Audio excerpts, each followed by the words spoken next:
Welcome everyone to our non-formal environmental educator panel. We have 4 great non-formal educators to have conversations with today. And I'm just going to, first of all, go ahead and thank our sponsors. We've got NIPSCO and NAAEE and Mary Lee Environmental Center of Goshen College, which are all sponsors, as well as some private ones that have been part of this as well. And I'm going to go ahead and ask our panelists to go ahead and introduce themselves, and then we'll I've got some questions that we can start with, but then also if you've got questions, you are welcome when there's a pause to unmute and ask that question yourself, and or put it in the chat. And so we are looking forward to hearing what would be helpful for you to understand. And we thought that this would just be a good opportunity to see how informal educators across the state and beyond a little bit even are connecting their participants and what challenges and opportunities they have. So we were just having a conversation about the notoriety of how you're the frog lady when you go out in town, some of those kinds of things, and what are some of those unique aspects of being a non-formal educator in this region. So just as far as introductions, if you don't mind, we'll start with Jessie, then Krista, then Cinda, and Jules, just because that's the order that I see you right now. All right. Well, I'm Jessie Kreider. I'm the program director here at Camp Mack. I've been here at Camp Mack for 18 years. I also did 6 years at YMCA store camps in Jackson, Michigan. So there's kind of just a very quick and dirty intro to me as far as just work life, but been able to volunteer in a lot of different places. This year, pretty much all my Master Naturalist hours have come from volunteering for the Lilly Center for Lakes and Streams out of Grace College. Helping with some of their classes. So I've got to be introduced to a lot of kindergarten, 1st and 2nd grade classes this year, when I'm kind of used to doing more 5th, 6th, and 7th grade. So that's been really exciting to work with the younger grades this year. Thanks. And Krista? Yes, so I apologize if a train goes by. I live in Goshen and trains go by all the time. So just let me know if it gets too loud. So I am an interpretive naturalist manager with Elkhart County Parks. I have worked there for 19 years and I love it. We get to see all ages. I have 2 staff that are under me, and then I'm in charge of the volunteer program as well through the county parks. So yeah, I mentioned Frog Lady. I've also been called the Turtle Lady. We have live reptiles and amphibians we take all over the place. So there's a lot of connection with that because, I mean, they're memorable, they're fun, and we're seen with them a lot. So yeah, I'm excited to be here. Thank you. Cinda? You may be muted. Muted? Oops, sorry, I accidentally muted you again. There, how's that? I'm Cinda Hanbuch-Pinkerton. I'm still muted, huh? I can hear you. Good. Can you hear me? Oh, okay. Every time I talk, it tells that I'm muted. Okay. I'm Cinda Hanbuch-Pinkerton, and like I said in my bio, at our parks and our communities, I'm known as Cinda Wind the Gentle Breeze. We all have naturalist names at our parks so that the kids can call us by fun names instead of Miss this or Mrs. or Mr. whoever. So Cinda Wind the Gentle Breeze is what most people know me by. And I am the Director of Education at the Miami County Parks. I've been there for about 25 years, developing their school programs and public programs. And basically, my mission is to connect kids with nature and make learning fun and applicable so that we can create great stewards of our natural world. I have about 25 staff that work with me in the education department, 6 full-time and about 5 full-time and 20 seasonals. And so we that is our mission, to go out and connect people with nature. So you're doing a lot of environmental education, but then also supervisory role and many other things too. And it sounds like Krista does some management with other naturalists as well. So neat. Jules? Hi. Can you guys hear me okay? Okay, good. Yeah, I'm actually on like, I don't know, day 6 of a new job. So I'm the program director at West Boggs Park down in Lagodi, and it's a joint venture with Martin and Davies counties. So I will have a staff, and we run a summer camp, and we have a campground, so we have lots of opportunities and a captive audience to do a lot of programming. And it's exciting because I know we want to get more EE involved and reach out to the schools. And so I'm excited about that. My background is as an interpretive naturalist, and I've had a roller coaster of jobs. So all those things together have really helped me build where I'm at now. There's a fly buzzing around my face. I'm sorry. And then I also adjunct to IU with a wildflowers and wild edibles class. So I see the formal side and the non-formal side, which is pretty exciting. So glad to be here. I miss our EEAIers in person. So Yeah, it's great to be in person, and we may want to start there since people aren't doing as many in-person things. How has environmental education changed for you with the COVID pandemic and just the implications of that? And let's see, you are welcome to share if you're inspired. I can start. Oh, I see Go ahead, Cinda was Cinda. also trying to talk. Go right ahead, Krista. I'll go Krista, and ahead. then we'll go to Cinda. Okay. So yeah, like everyone else, it was kind of a, whoa, okay, complete transition and huge learning curve. But we all, the 3 full-time naturalists now all know how to edit videos, get them posted online.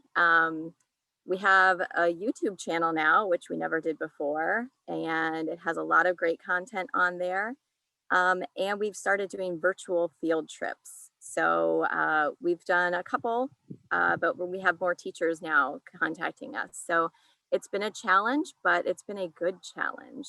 And been super proud of my team for embracing it. Even the one who is a little older and a little bit like, oh, technology, yikes. He's doing a fantastic job.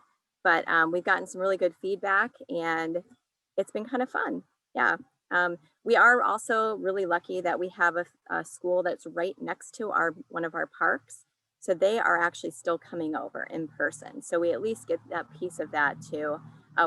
We get, other groups like homeschool groups or clubs, that kind of thing, that are still coming out to the park, which has been really, really nice to have some in person. But yeah. Thanks, Krista. I know exactly who you're talking about. Cinda? Right. So like with Krista, we have all been upping our knowledge of technology. Last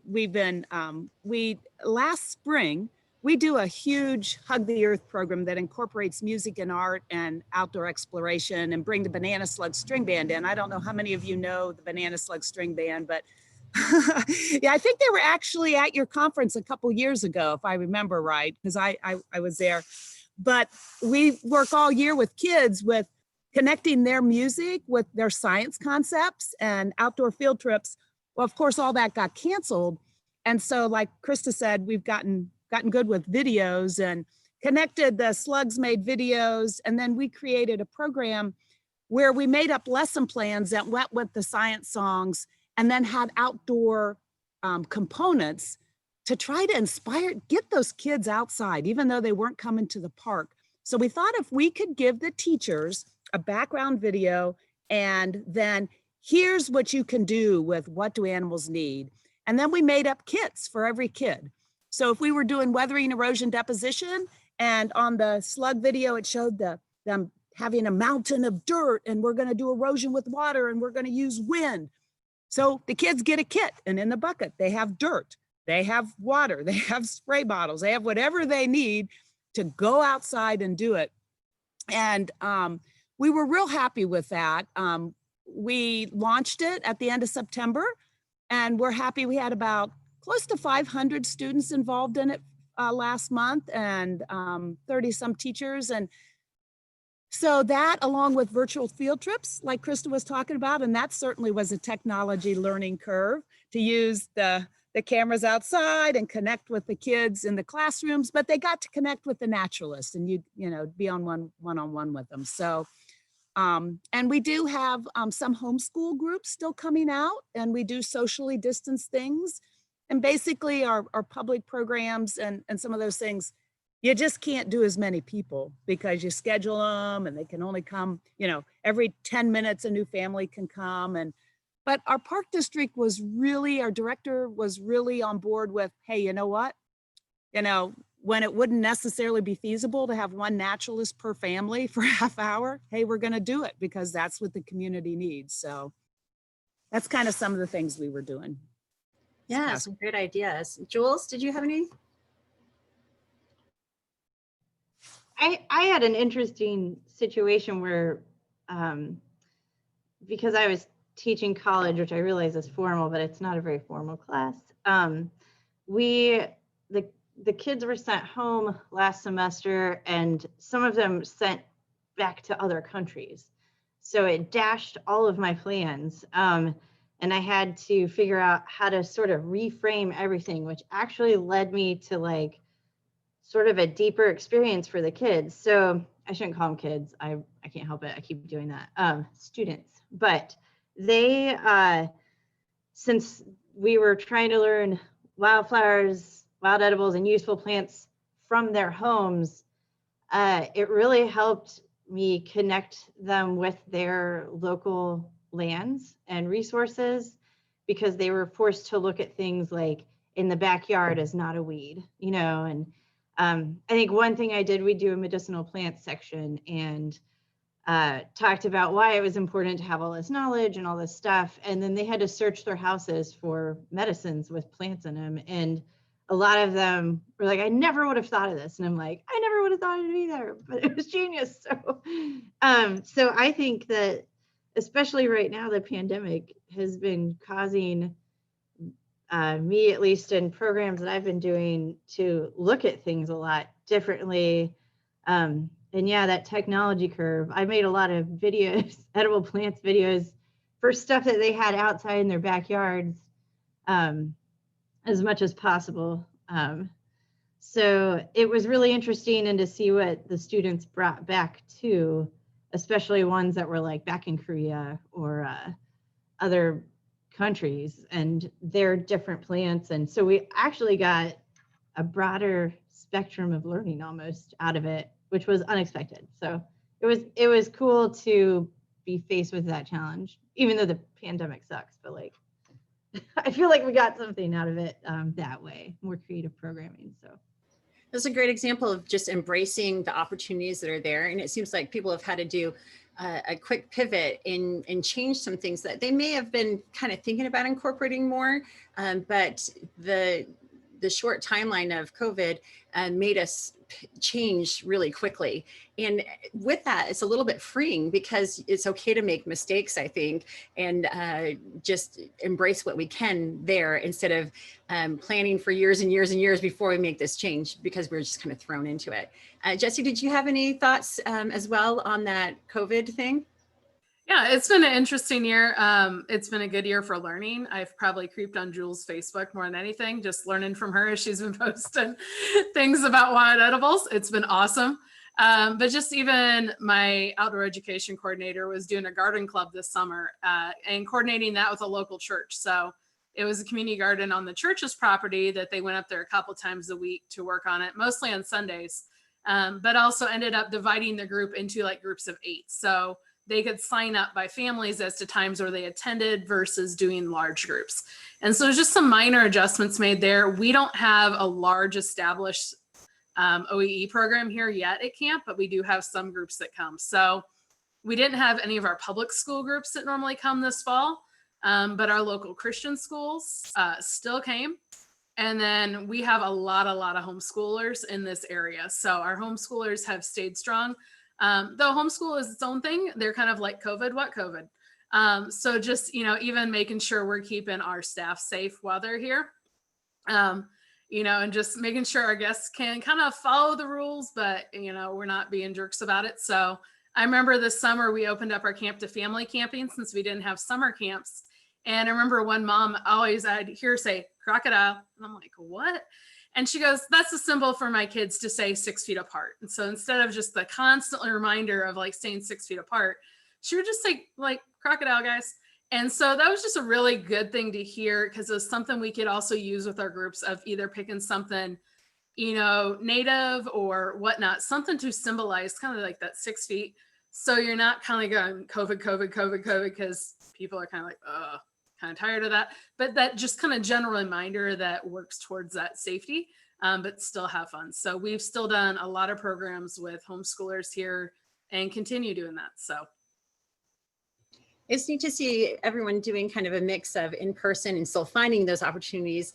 And then also that technology piece of it. And it seems like you've gotten used to technology really quickly. As far as those spacing with COVID kind of thing, one thing with one program that I've been doing, we've been using like a 6-foot piece of string just as a reminder in a playful way of how to kind of gauge how big that is to maintain that distance, and then doing a lobster walk away. But in Indiana, I'd probably use crawfish or crawdads or crayfish, however you say it. And just a reminder, walk back a space away to have that space. So I'm like somehow fixated on the butterflies by our faces, but it's part of the background, the logo. I don't know why. So thank you. It's neat to see some of this stuff. So with that, how do you find program ideas and just that inspiration to shift when you need to? Where are you getting your inspiration from for the things that you're doing and networking with that? And start with Jules this time, and then go to Krista and Jesse and then Cinda for that. I really looked around my house. Like I tried to, I do this thing with like programs, like what would my mom do? Cause she's a little bit impatient, you know, like she's awesome.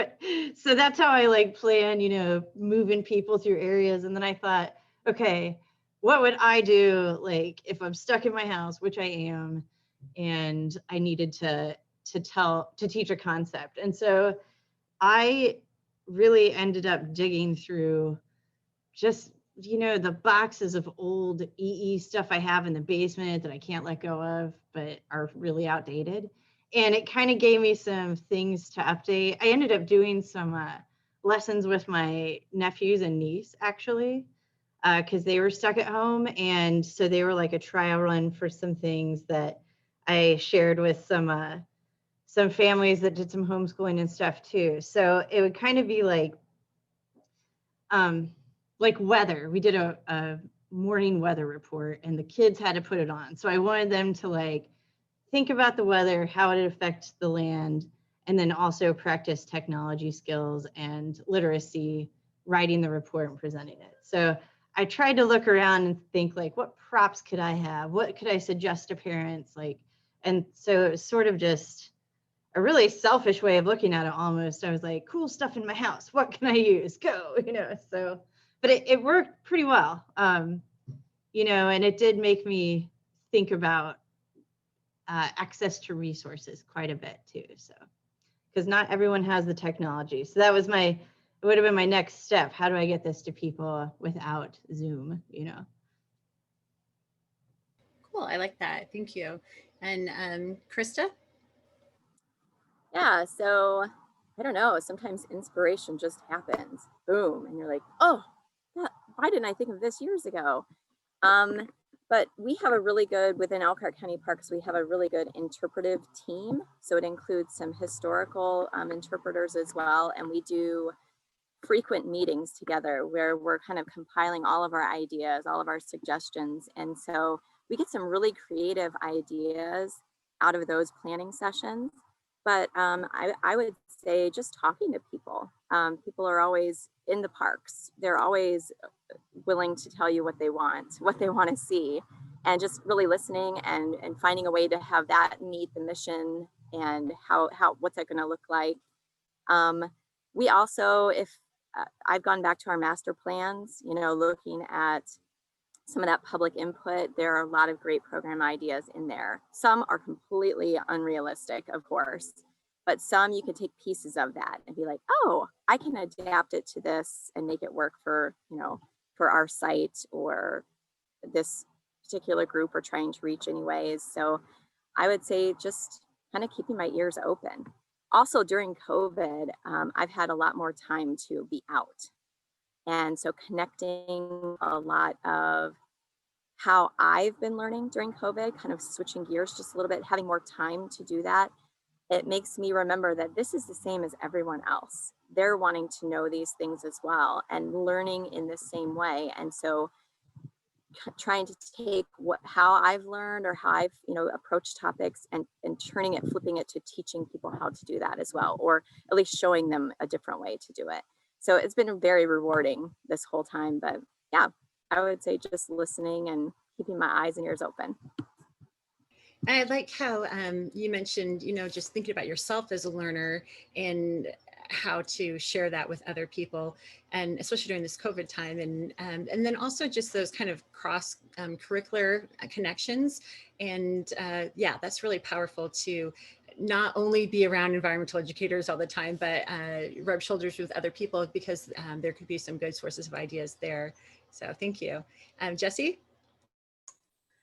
Yeah, we talk a lot about how social media has had kind of a huge thing into this. And when the schools first shut down in Indiana, we decided that every day for those like 2 weeks that, you know, things were being shut down, and then like 30 days and then longer, that I would share a family focus on the camp Facebook page every day of an activity that families could do.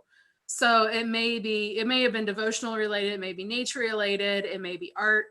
And part of it was things I'd seen other people share. And so like you'd save those posts, make them into your own, or just share them directly. And so that was something where, you know, initially we're like, okay, this will be 2 weeks, 6 weeks, whatever. And then it ended up being shared for months of every day coming up with a new topic. And so sometimes it was seeing those things they got you excited about, like when you'd see them. I know I used some of Carla's resources on loose parts play, you know, and just nature play, you know, looking at other things. But there's also times where you look at things that get you excited in nature. So like towards the end of the summer, I geek out about orb weavers.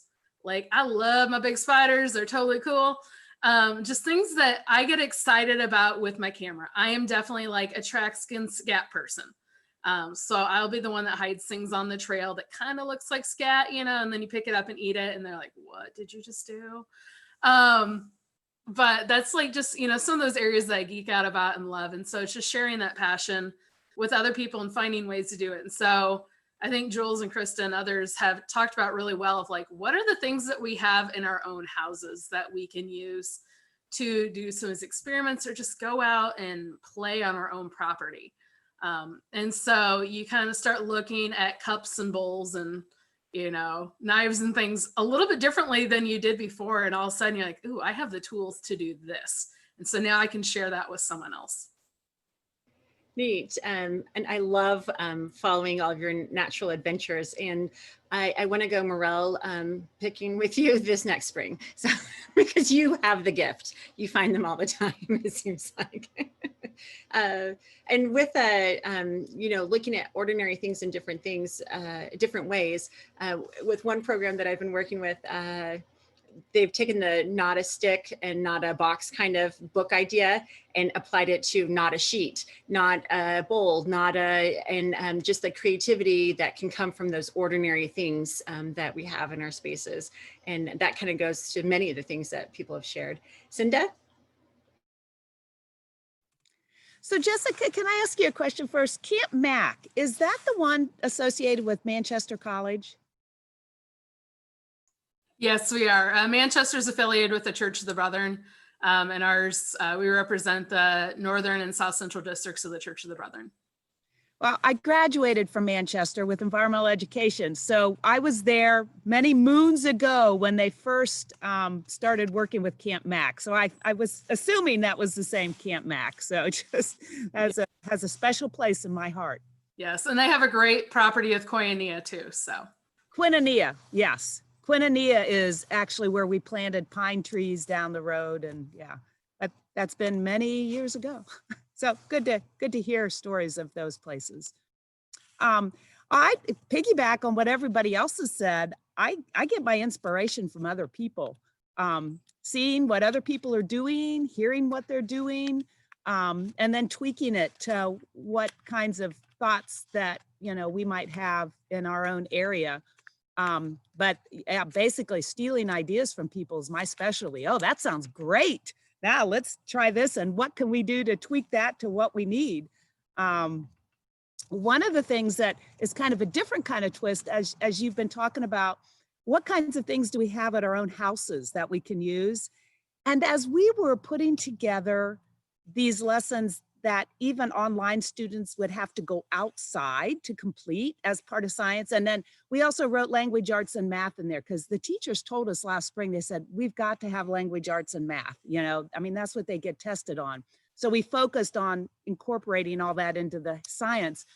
But I realized some of these kids, if we said, hey, go out and turn over a rock in your yard and look for something, it's like, some kids don't have rocks in their yard. Some kids don't even have a stick in their yard. So if you want to do not a stick and you tell them to go out in their yard and get a stick, it's like, where am I going to get a stick?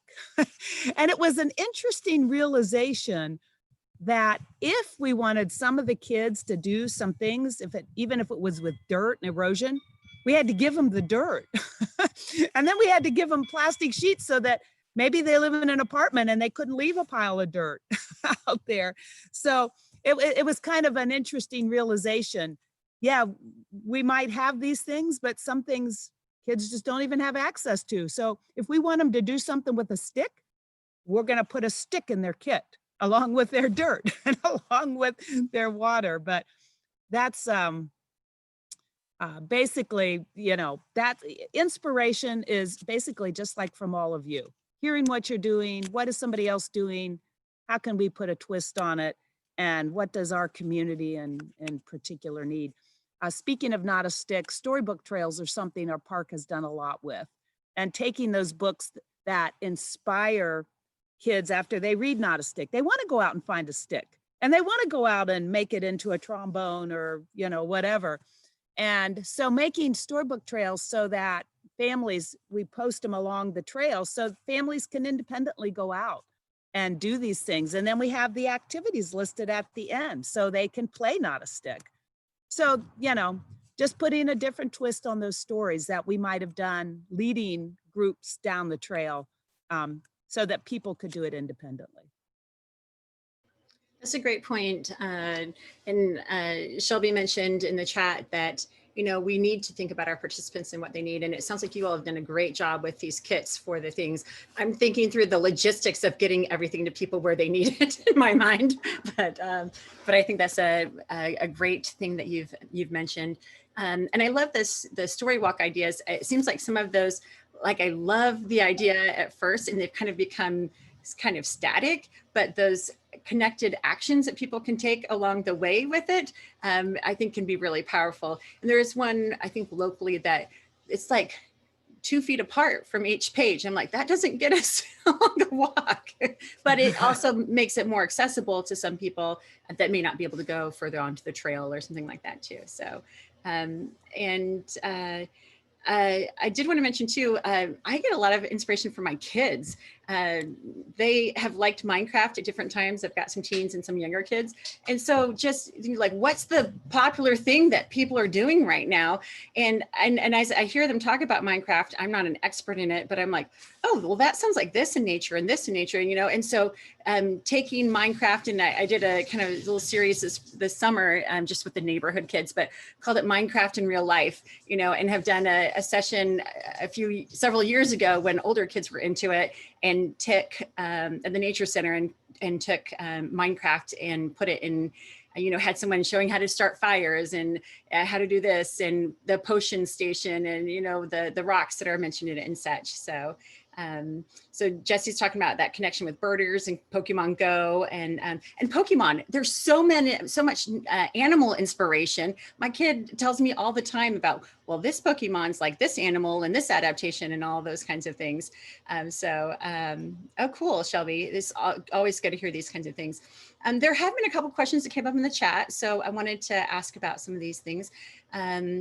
Chris mentioned, and she went to Manchester College as well, Cinda, so Chris Miller. How did you budget for the kits that you send out? So how did you make that happen? And if other people have some thoughts and our ideas on budgeting in general, if that's part of your responsibility, that would be interesting as well. So. Budgeting was really surprisingly not a problem.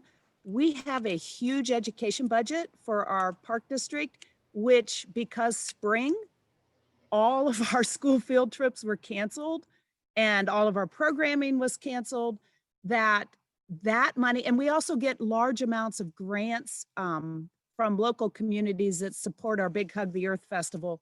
So our directors and our board allowed us to take the money we would have been paying staff, we would have paid for the huge kid festivals and the Hug the Earth and the slugs and everything else, and channel it to these, you know, the COVID programs, making the videos, buying the stuff for the kits. And so that's where that budget came from. The organizations, like we had some groups that donate $10,000, $20,000 towards our programming every year. And we contacted them and said, would you, since we're not having the festival, can we take that money? Can we develop this curriculum for the teachers and the kids? The kids come back to us. A lot of it is used by the kids, but some of the stuff that's in it, like we put binoculars in there and magnifying glasses and measuring tapes and, you know, all kinds of stuff, that stuff comes back. So partially we get it back.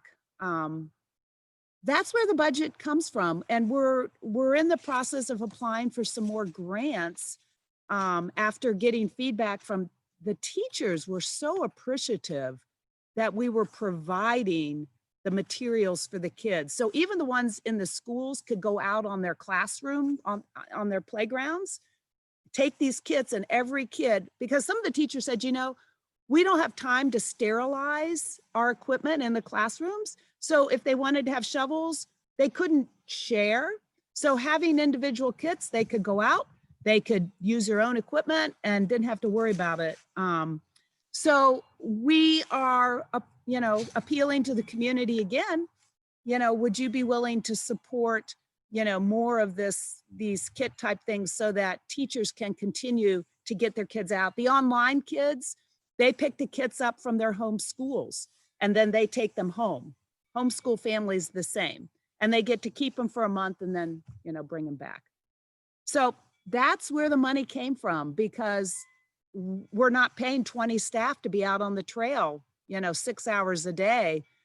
Usually we'd have 100 kids a day out for our field program. So that we paid for busing. Our park actually pays for busing for the field trips for the kids to come out. So we were lucky in that manner because we just took that money and redirected it to the different type of programming. Yeah, you just were able to shift that. And it sounds like you have great community support for environmental education in your area. And have really built on partnerships and relationships to make that happen. And that may be another theme that we want to talk about as well. Did other people have thoughts on budgeting? Are we all jealous of Cinda? No, but I have to say, I am really lucky to have that kind of support. I mean, to have the board and the directors support the budget we have for environmental education we're a very small park district, but the community believes in what we're doing with getting the kids out and connected to nature. So, you know, from what I understand, it's kind of a unique position. So I feel very, very lucky. And so this is going to be a question for all panelists, and we can come back to budgeting along that lines. Some places don't have quite that same support for environmental education and those funders and things like that. So what advice would you have to people, for people, or experiences have you had to help build those relationships and encourage that embracing of environmental education in your area? So yeah, any thoughts on that? On, hey, we're not where Cinda is, but what are some steps to help get there to where it is more embraced? And let's see, I'm not sure if people have ideas, and you feel free to say pass, but I'll go with Krista and then Jules and Jesse as some beginners. Great question. I mean, part of the first step is asking. You know what I mean? There has to be someone doing the asking, doing the connecting. And I feel like that can be in the form of just making sure people are getting the invitation to come out to see things, to come out to be a part of. So you think about stakeholders, or even like our park board members in my county park system, make sure they are invited to come out, make sure that our county officials know that this is, happening. So I guess that's the first thing that came to my mind, was just being proud of what we do and shouting it from the rooftops, making sure people know. So That's great advice. Like communicating that worth and sharing what we're doing, and asking and inviting. I know that for some things that I do, especially with the loose parts kinds of things, it's usually inexpensive, but I can crowdsource just by letting my contacts know, hey, I'm looking for this. And, within a day, I've got plenty of what I need usually. So that ask, if we don't ask, if we ask, the worst they can say is no. But if we don't ask, they're not going to know that it's a need and those kinds of things. So don't be afraid to ask. I like that. Jules? I make a habit of going to school principals and libraries and then youth agencies. So, and transportation traditionally has been the biggest problem. I generally work with like rural groups for some reason. I just end up there. So, and Lagodi's no exception, let me tell you. It's extremely rural down here. So I make connections with the principals and ask them, tell me about your students, but what can we do? Would you be open to something? Do you have teachers I could contact with? In Morgan County, we organized a STEM night between the library in Monrovia, that branch, and then Monrovia Elementary or middle school, I can't remember which, I think it's elementary, and then the organization I was with. And so we had Bradford Woods come in too, and we just had this huge STEM night that went off like, just, it was awesome. Of course, the next day we're all like, do we all have COVID now? Because it was like right when that happened, we're like, oh no. But those have been my biggest advocates and biggest successes, is I have this for you. Like, I can bring this to you, or I can do this. Sometimes the library would let us do a program or partner with them, or after school groups with the Y would let us do stuff. So I try to go out to those like major youth players in the community and hit them. And then like Purdue Extension and stuff like that. So generally, I think what's worked best for me was building partnerships and then taking it. But I also traditionally have worked in very, very, very small departments. So we don't have like manpower necessarily. So we have to get creative with those partnerships. And I like that you seem to identify the person that would have the most impact and power to talk to. The school principal, the community people that are going to be most visible to help point you and connect you with the other people beyond that. So yeah, I think that's an important aspect of it. Jesse? Yeah, it's always fun to get creative, but also know what are your storage limitations of wherever you are. Because there's some great things you can buy, but it is definitely making connections with people so they can see what you're using. I used to garage sale a ton, and so I didn't go to any garage sales this year, and that'd be where I get some of my supplies. But also being, the asking is important. So like I found out that the old cat litter containers, like the plastic ones with the lid and the handle, man, those are great for mouse-proof containers when I'm, whether it's my slingshots and paintballs for the archery course or, some of those things. And so that was one of those things I just put on my Facebook, like, hey, anybody have these like, kitty litter containers that look like this? And I had one guy who had been using them and planting trees in them and had like 20 of them outside his house. He's like, thank God I can get rid of them. And so a lot of people have junk laying around that they would love to give you. And they're so like glad when they know you can use it, whether it's, you know, like, oh, hey, yeah, I have more binoculars laying around at home. Also learning what medical supplies you can use. If you look in any of my fishing kits when I'm teaching fishing, all my hook removers are hemostats, because in the medical community, everything now comes in kits. And pretty much when they're setting up for surgeries and things like that, they take out of those kits what they're going to use and throw away the rest. And so my brother works in a cath lab and would bring me home hemostats, you know, or some of those supplies I could use. I know another one who worked in a surgery center, and they used these wash tubs, these nice round wash tubs, but they never really, you know, used every one out of a kit. And they're like, do you need 20? Do you need 40? You know, so just getting creative. I know when I was doing some stuff with the little cars that you make and put like lead weights and stuff in them, I was like, okay, don't want to buy, you know, the lead weights if I can get them for free. And so with that, just kind of melting down our own, I went to the local tire store and asked them like, hey, do you have any wheel weights laying around that are used that you can donate? And they just recycle them. And the guy's like, you want 10 or 20 pounds? And so he just gave me a box of, you know, wheel weights, which was great. So I just threw them in a pot and melted them down outside or whatever and had some mold. So a lot of times it's just really getting creative with your supplies. I know we go through a ton of craft supplies, and we have a giant craft room here. And so some of it's storage, but with our local thing with churches and stuff, we just put out there one year of like, hey, if you have any craft supplies laying around that you want to get rid of, or just dump out your junk drawers, I'll sort it. Wasn't prepared for how much we get, especially a lot of churches will buy schools for Bible schools. They'll be like, okay, I bought supplies for 14 kids, 12 showed up. And so they might have kits for 2 left behind.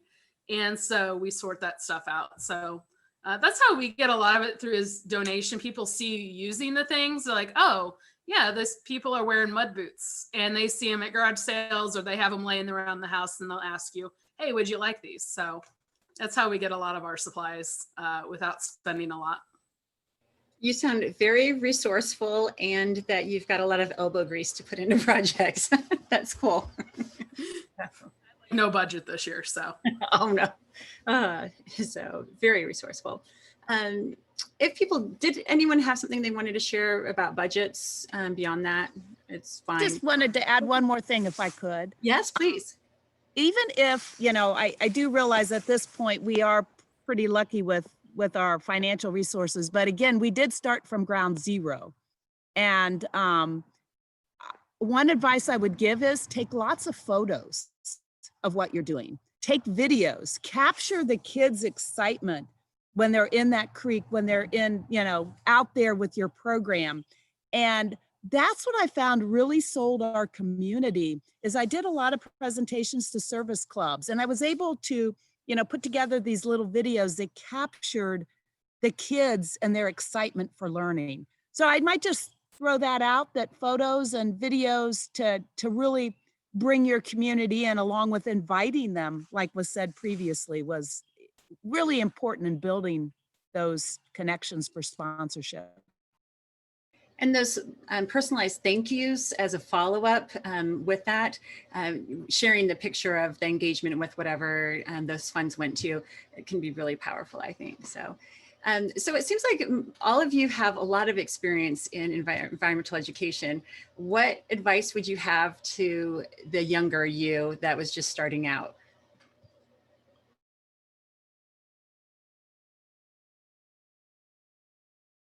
Go ahead, Jules.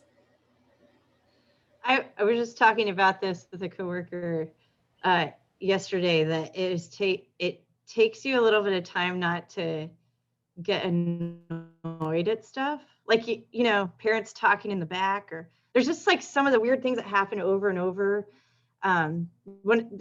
This conversation started because we have a gate and an entrance fee, and people always try to use their state park pass.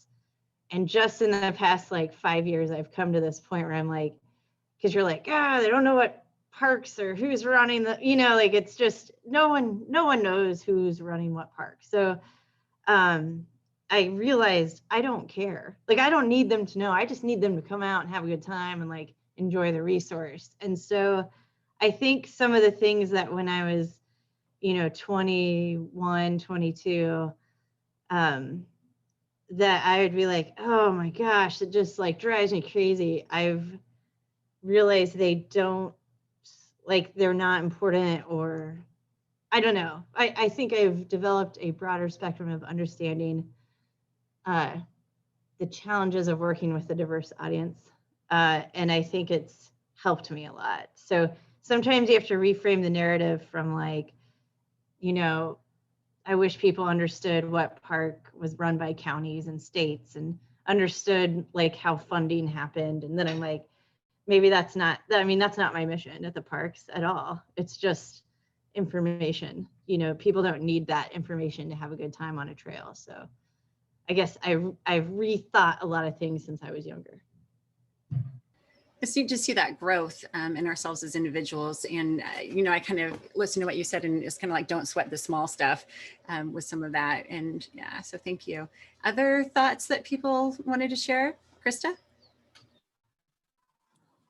Yeah, so kind of along those same lines, don't sweat the small stuff is also kind of just remember to remind yourself why you're doing it.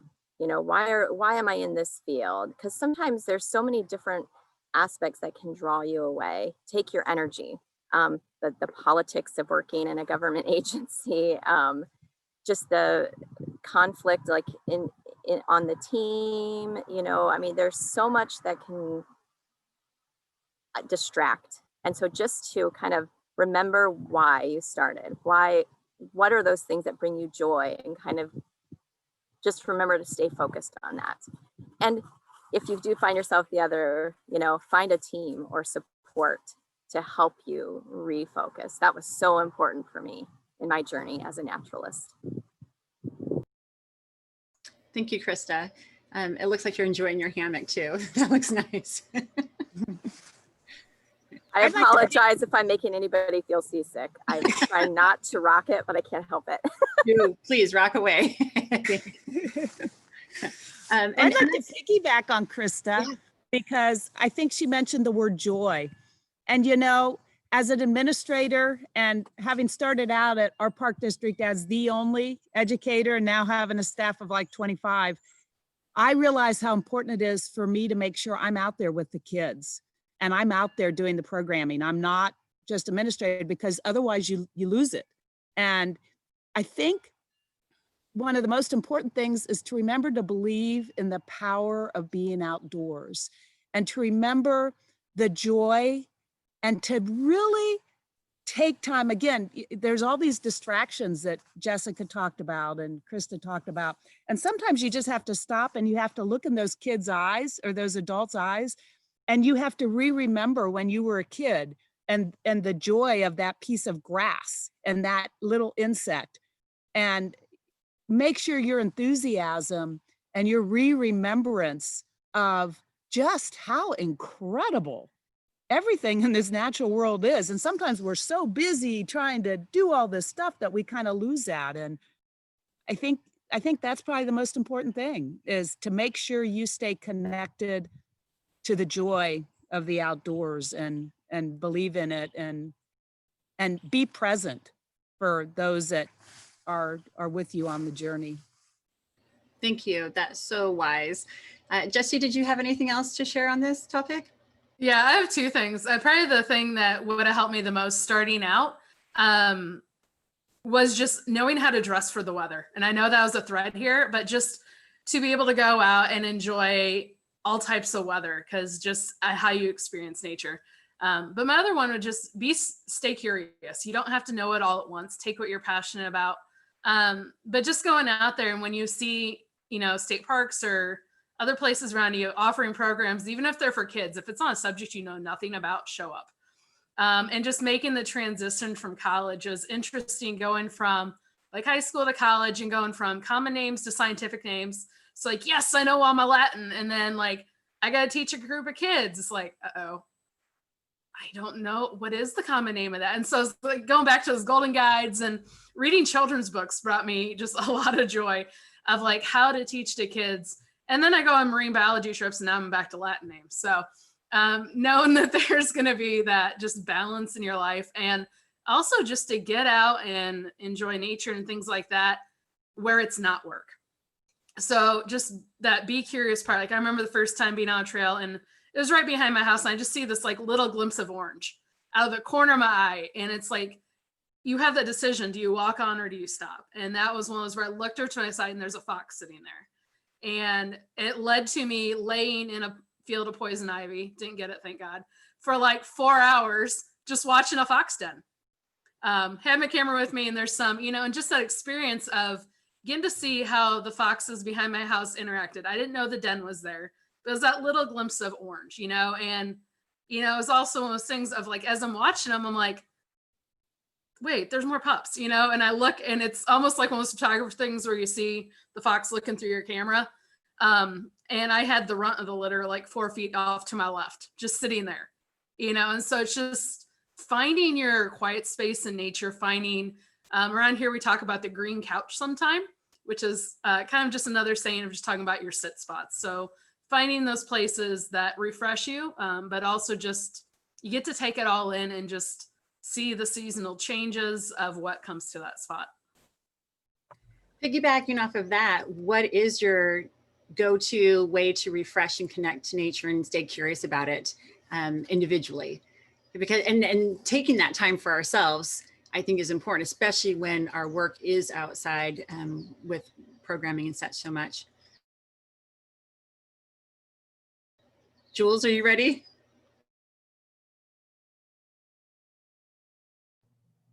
I have a couple of rituals, but when I call JT, which is Jules time, which means I won't like accept visitors or anything, no drop-bys or calls. And I go outside and read a lot. And if I need a particular like attitude adjustment or something, if things have been difficult and I really need to refocus, then I go straight to like Gene Stratton Porter or like Anna Green Gables or like something where there's like a big nature theme and everything's beautiful and turns out great. And, people are kind to each other. And being outside, like that feeling of reading something really good and like inspiring, or it's like very frilly writing, but that I make that connection with the outdoors. And so like, the next time I'm outside, I'm like, oh, peaceful, no matter what I'm doing. So I've kind of built this connection up.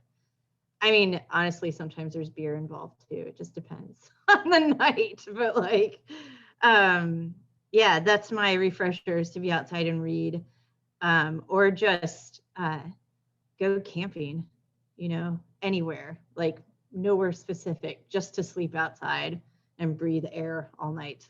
So. That sounds wonderful. And just want to remind people, if they do have a question that they want to ask, you can type it in the chat and or unmute and ask that. We just have a few minutes left. But if you do have something that you're burning to share, we want to make sure we get that in. And feel free to connect with these people after the session too. I think most of them are willing to share and such. Other go-to nature spots? I like gardening. So we have a vegetable garden in the backyard, and we had a big project this spring. It worked out perfectly.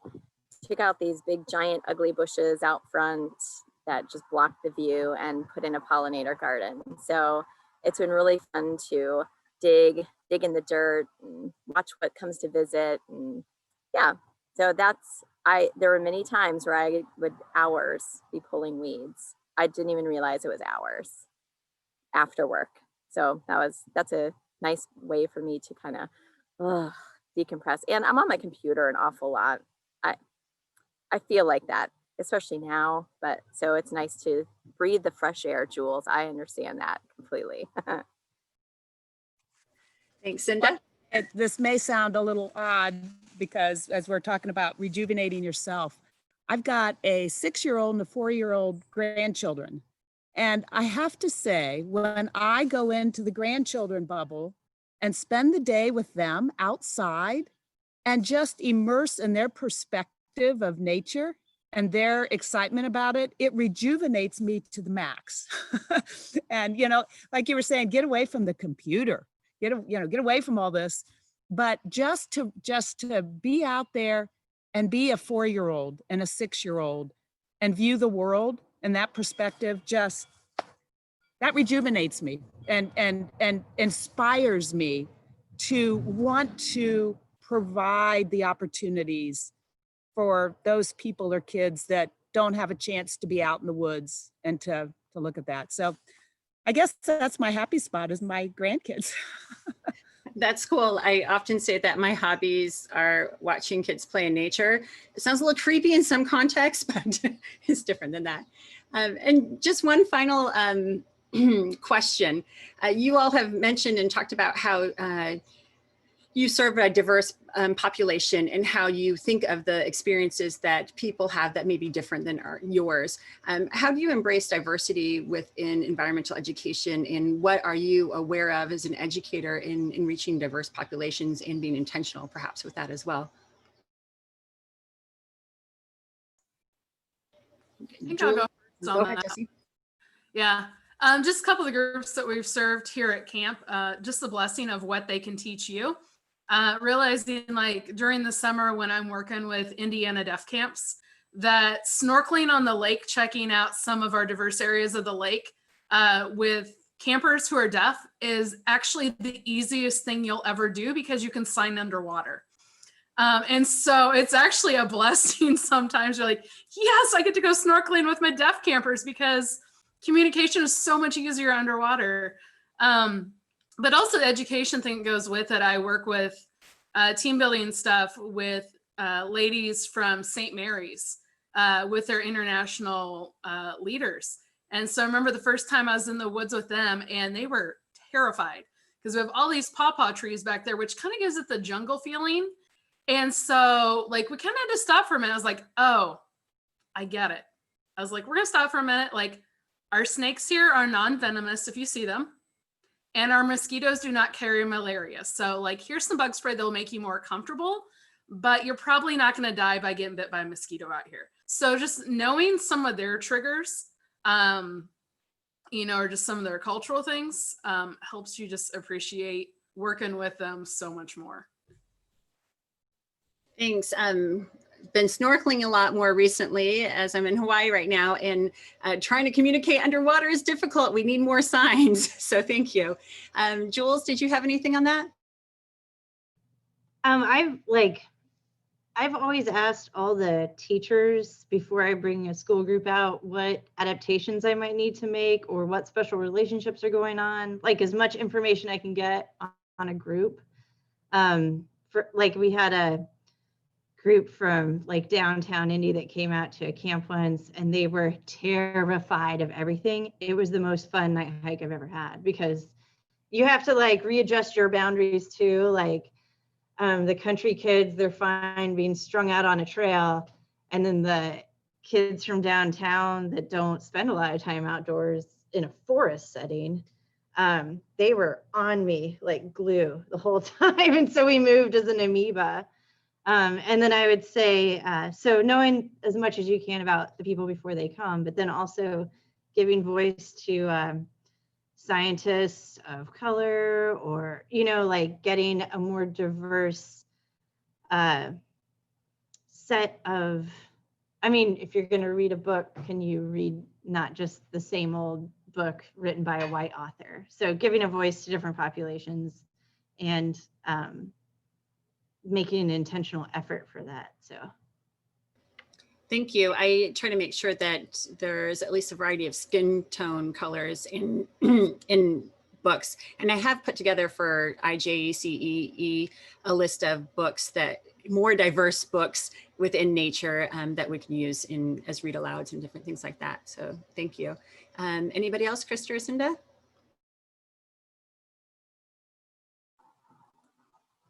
I would say it's definitely something that we need to work on. it's always something. The school that I mentioned that is right next to our park that comes over, we see all of the students at every age multiple times every year, which is really wonderful. And they come over on their own, which was part of the whole plan, was to get them more comfortable using that as a classroom. But there, for that school district, they have in the lower elementary, they have deaf students that come to those classes in particular, like from the whole district. And I really enjoy those classes. It causes, like, some of the activities that I traditionally put in, I'm like, oh, it causes me to rethink it, which is a good thing. That's a really good thing, to make sure I'm inclusive for everyone. I also try to adjust a lot of my programming, like on the spot. If these kids need to move, that's what they need. And that's what we're going to do. So we run. There's sometimes when we're running down the trail and I'm like, okay, guys, we're going to run to that tree, And it's so, I think that that's part of it too, is kind of adapting to different learning styles and knowing that not every kid is comfortable putting their hands in the dirt underneath the log. You know what I mean? Not every kid is. Even my son himself hated walking in the grass when he was a baby. He has too much texture. Like when he was young, he couldn't stand it. So just understanding that everybody learns a little differently is also part of diversifying your programs too. And sometimes that has to happen on the spot. But I do have some memories of a few groups that we spent the majority of the time kind of talking their fear down. It's okay. Showing that, modeling that we don't need to panic if a bee flies close to our face. You know what I mean? So there's just lots of different ways you can kind of adjust. Yeah. And I see somebody said, I run too. Parents look at me like I have 3 heads. Yeah, I get that a lot, but that's fun. I kind of like that. It's okay to be a little kooky. And I think you point to that professional aspect, being able to adapt and pivot at a moment's notice and use all those professional skills that you have to meet the needs of whatever participants you have right there. I know I have many examples of helping a child get used to being closer to an animal or whatever, and starting with a square of fur to pelts and then, or a puppet first, and then the square of fur, and then the pelts, and then looking at the taxidermy animal or whatever. And it seems like sometimes urban kids think that there's going to be a bear in the woods all the time. Like, well, I haven't had one around for 150 years, but, so. Cinda, any final thoughts? I was just going to say, I think that thought of being ready to just change your whole, whatever you've got planned. If you find you have a child that has some sort of need, that's what we're there for. Sometimes it's that one child with that special need or whatever that we need to adjust and need to help them be comfortable.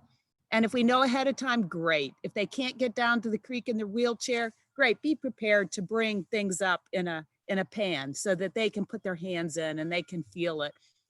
One thing that, again, is kind of unique, I had 2 big dogs. My 2 dogs, Hercules and Azalea, would come on the trail with the kids. And I'll never forget with some of these inner city kids that had, they're 7, 8, 9 years old, have never walked down the trail in the woods, scared to death. But if they could hold on to my dogs going down the trail, then they felt safe. And that was really cool. There's some trigger somewhere that they'll feel safe, whether they're holding your hand or whether you're going to spend your whole time talking to them or bringing something to them to make them feel good about being out there. That's important. So, yep, I'm on. All very important. Yeah, thank you. I really appreciate your perspectives, Jessie and Krista and Jules and Cinda.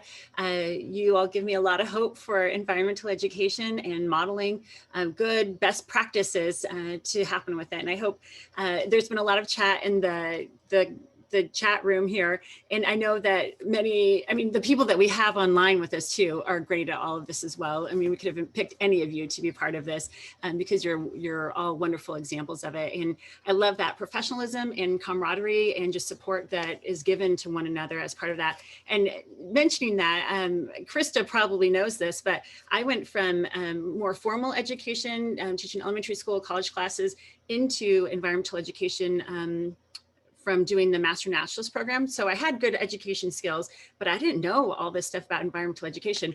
I took my kids to Krista's programs and would like take notes about what she was doing right that would work in other spaces. And so she's been a great influence for me in understanding and seeing how I could be a better environmental educator too. So thank you for that. So our next session is at 1 o'clock with Rachel Larimore. It is a longer one. Feel free to take breaks during it and all of those kinds of things. If that's something you choose, it's going to be more focused on the logistics of getting out with more of that nature-based early childhood kinds of things. And then we'll also see you this evening for our keynote and other panel sessions and our social night too. So some trivia and things like that. So thanks so much for joining us and for your time and wisdom today, and especially in the chat room as well. So thanks so much.